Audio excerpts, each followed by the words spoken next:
मोहतरम अताउल्लाह न्याज़ी साहब जो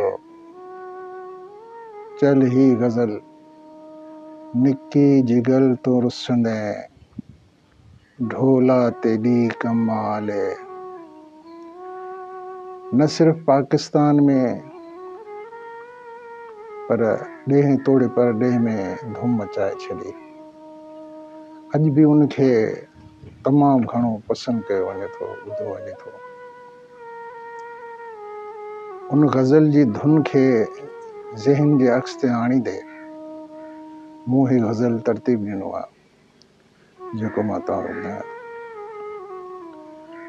कहिड़ो क़सूर थी वियो जो वेठे सॼण विसारे। कहिड़ो क़सूर थी वियो जो वेठे सॼण विसारे।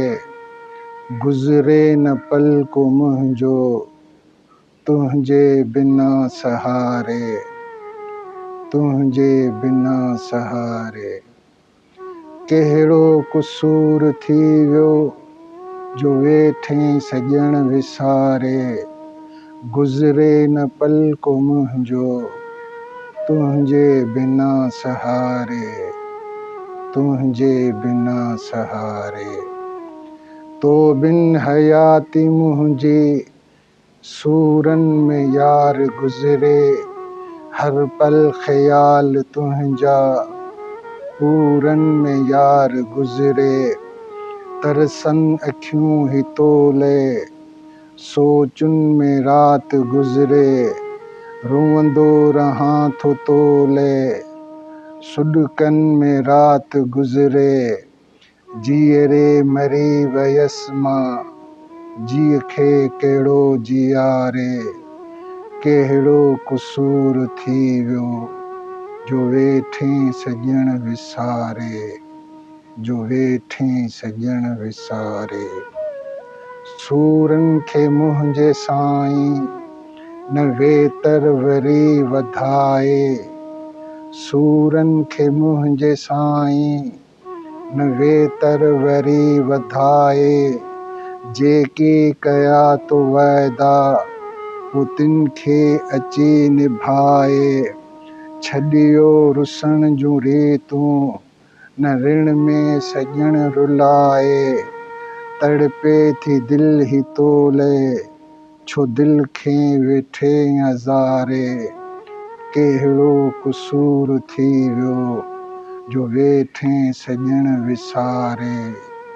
जो वेठे सॼण विसारे। तोखे ॾिनी मूं दिल पर दिल जो कहिड़ो क़दुरु कई।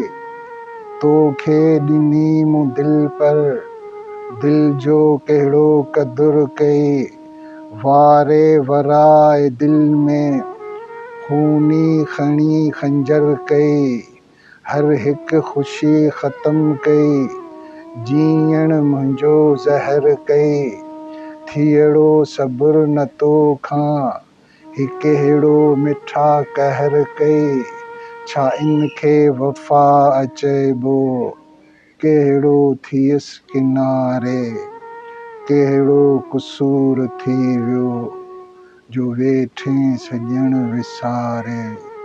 जो वेठे सॼण विसारे।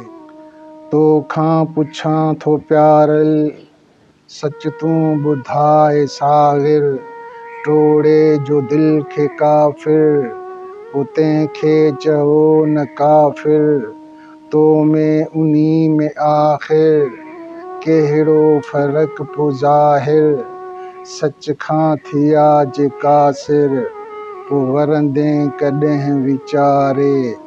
कहिड़ो क़सूर थी वियो जो वेठे सॼण विसारे। गुज़रे न पल को मुंहिंजो तुंहिंजे बिना सहारे।